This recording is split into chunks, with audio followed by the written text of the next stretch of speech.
여러분 안녕하십니까? 한상재입니다. 오늘은 2024년 6월 7일 금요일이 되겠습니다. 지금부터 한상재와 함께하는 인도네시아의 자연이 그리워 방송을 시작하겠습니다. 오늘 사진으로 보는 인도네시아 톱 뉴스는요.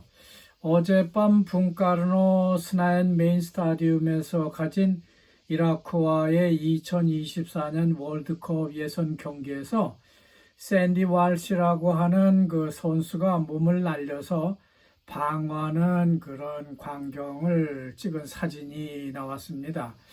하지만 인도네시아는 아깝게도 이라크에 0대2로 패했습니다. 2026년 월드컵 예선 2차 F조 5차전을 치른 인도네시아는 여전히 승점 7을 그대로 유지하고 있어서 어젯밤 경기에서 3대2로 필리핀을 이긴 바 있는 베트남을 간신히 따돌리는 것 같기도 합니다. 하지만 인도네시아의 예선 진출 티켓은요, 조별 리그가 끝날 때까지 기다려서 승점을 계산해야 티켓을 받을 수 있을지 없을지 결정이 나게 됩니다. 결국 인도네시아는 2026년 월드컵과 27년 아시안컵 3차 예선 티켓을 조기에 확보하겠다는 그런 목표는 결국 실패로 끝났습니다. 자, 다음 톱 뉴스는요. 정권 교체기에 든 인도네시아의 그 적자 예산을 줄이는 방법을 찾아야 할 것이라는 그런 신문의 제안이 나오고 있습니다. 지금 인도네시아는 조코위 대통령 정부에서 프라보오 차기 대통령 정부로 넘어가는 과도기적인 시기가 되겠습니다. 그렇지만 프라보오 정부의 그 열망이요 너무 크기 때문에 적자 예산이 되고 있어서 문제가 되었다는 것입니다. 하여간 프라보의 욕심이 많기 때문에 나라를 좀 잘 해보려고 여러 가지 예산을 확보하고 후반기 예산을 조코위 대통령에게 부탁하는 모양입니다. 어쨌든 재정 적자를 메꾸기 위해서는요, 주정부의 지출을 재조정을 해야만 된다고 합니다. 막 그래서 그러니까 지방 주정부의 예산을 다시 아마 조정을 하고 있는 모양이에요. 세수를 더 이상 확보할 데가 없으니까요. 어쨌든 지출을 줄여서 차기 대통령 정부의 사업을 잘 할 수 있도록 그런 방안이 제시되고 있는 것 같습니다. 다행인 것은 아직 지출을 줄일 수 있는 주정부 예산의 공간이 많다고 하는 점입니다. 그리고 오늘 정치면에는 이가엔 그러니까 누산따라 신수도 급속 개발 추진이 시한폭탄이 되어서는 안 된다는 기사가 눈에 띄고 있습니다. 지난주 사이만 반방 이가엔 청장이 참가한 TV 토론의 내용을 요약한 것인데요. 요점은 수도 이전법 제정부터 신도시 개발 및 투자 유치까지 잘 짜여진 일정에 맞춰서 진행되었기 때문에 문제가 되고 있다고 하는 겁니다. 그러니까 그 일정이 너무 빡빡하다, 뭐 이런 얘기가 되겠죠. 마치 바탐의 그 램빵이라고 하는데 중국이 복사이트 공단을 건설하려고 하는데요. 그걸 건설하기 위해서요. 거기 살던 원주민들을 일단 먼저 내쫓는 식의 개발, 이런 식을 하고 있다고 하는 건데요. 그래서는 안 된다는 지적을 하고 있습니다. 그러니까 원주민들이 소외되는 그런 개발은 누구를 위한 개발이냐 하는 근본적인 문제에 봉착하게 된다고 하는 거죠. 말하자면은 신수도를 개발하기 위해서 거기 사는 다약족을 내쫓으면은 이게 문제가 된다고 하는 겁니다. 아무래도 인도네시아는 본격적으로 신수도 이전에 대한 문제점을 지금부터 노출되고 있는 것 같은데요. 이런 문제점을 하나둘씩 이 청장과 부청장이 까발리는 것 같습니다. 지금까지는 조코이 대통령이요, 정치적으로 그냥 밀어붙였지만은 이제 정권이 바뀌는 시점이 되면서 신수도 이전 추진에 대한 그런 문제점에 대한 목소리가 나오고 있는 겁니다. 그러니까 조코이 대통령의 레임덕이 시작됐다고 하는 것을 알 수가 있죠. 우선 간단히 생각할 수 있는 문제점은요, 첫째, 신수도로 이사를 해서 거기 근무하게 되는 공무원들의 거주지, 그러니까 집이나 사무실 공간만 있으면 되는 것은 아니라는 지적을 하고 있습니다. 그 공무원들이 거기서 먹고 마시고 쉬고 놀 수 있는 공간이 있어야 된다고 하는 거죠. 그렇지만 이건 마음대로 마련하고 마음대로 준비하고 이런 게 아니죠. 어떤 절차와 시간이 걸려서 또 돈과 자본이 있어서 준비를 해야만 되는 그런 문제가 있는 겁니다. 하지만 그런 것들을 서플라이 할 수 있는 그런 시스템은 아직도 갖춰지지 않았다고 합니다. 물론 갖춰질 리가 없죠. 어떤 건물도 다 들어가지 않고 그렇기 때문에 그런 것이 있을 리가 없습니다.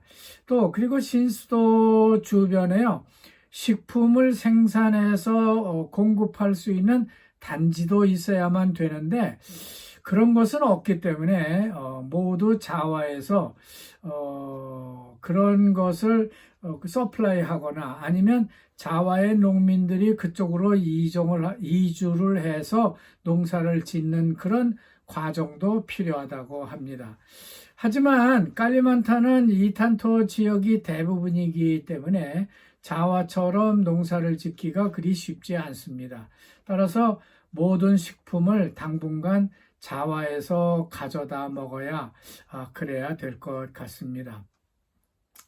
둘째는요, 지역 원주민들은 대부분 다약족인데요.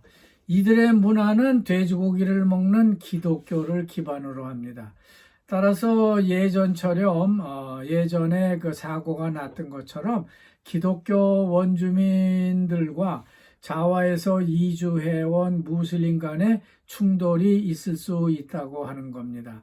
따라서 이런 문제를 조화롭게 적응할 수 있도록 좀 시간을 두고 조정하는 것이 필요하다고 지적을 하고 있는 거죠.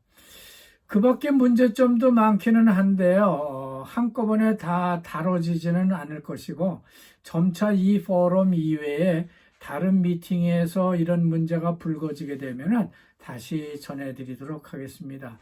지금은 정권이 밀어붙이니까 가만히 숨죽이고 있던 문제들이 여기저기서 불만이 터져나오고 문제점이 노출되고 있는 것으로 생각됩니다. 다음은 외신입니다. 외신에는요, 웬 군인들이 사진, 낙하산이 떨어지는 걸 구경하는 사진이 보도되고 있는데요. 노르망디 상륙 작전을 기념하는 사진이 실리고 있는 겁니다.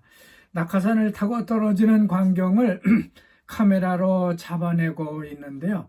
2차 세계대전에 참가하기 위해서 연합군이 프랑스에 상륙하는 그런 공수특전단의 상황을 재현하고 있다는 것입니다.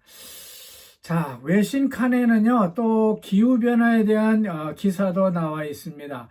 기후 완화를 위해서 화석에너지에 좀 높은 과세를 하면 어떠냐는 그런 의견이 제시되고 있다고 합니다. 화석에너지 사업은 전 세계 온실가스 배출량의 15%를 차지하고 있다고 하는데요. 그렇기 때문에 화석연료 산업은 기후변화의 영향을 줄이기 위해서 더 많은 기여를 해야 한다는 그런 취지에서 그런 산업에는 높은 세금을 부과하고자 하는 그 부과를 하자, 뭐 그런 거 주장이 나오고 있는 겁니다. 따라서 어떤 기업이든 RE100, 그러니까 리뉴얼 에너지, 재생 에너지 100%, 그러니까 탄소 제로 정책이 아니더라도 최소한은 이제부터 시작은 해야 할 것 같다는 생각이 듭니다. 그런 점에서 인도네시아의 수력 발전과 태양광, 풍력, 우드 펠렛, 수소 산업 등은요, 앞으로 대세가 될 수 있다는 그런 전망이 나오고 있습니다. 문제는 비용인데요. 그 중에서 수소 산업은요, 비용면이나 그 활용면에서 가장 적합한 분야가 아닌가 하는 생각이 들고 있습니다. 그 지방판 뉴스로는 무아로 잠비에 그 관광객을 위한 숙박시설을 짓고 있는데 현대적 호텔, 그러니까 아주 좋은 호텔을 지향한다는 기사가 있습니다. 그 대신 그 불교 문화 유적지에 부합하는 그런 숙박시설을 준비할 것이라고 하니까 좀 촌스럽게 준비하는 것이 아닌가 하는 생각은 듭니다. 우선은 그렇게 해야 주민들이 뭔가 얻을 수 있는 경제적 공간이 생기기 때문에 그렇게 하는 것 같습니다. 하지만 잠비 시내에는 큰 호텔이 많으니까 잠비를 가는 사람들은 문제가 없습니다.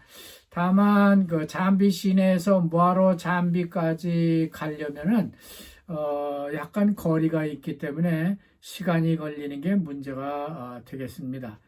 끝으로 어제 전해드린 바 있는 6개월 그 여성 출산 휴가법으로 인해서 워킹맘들이 일을 하는데 어려움을 겪고 있다는 뉴스가 이어지고 있습니다.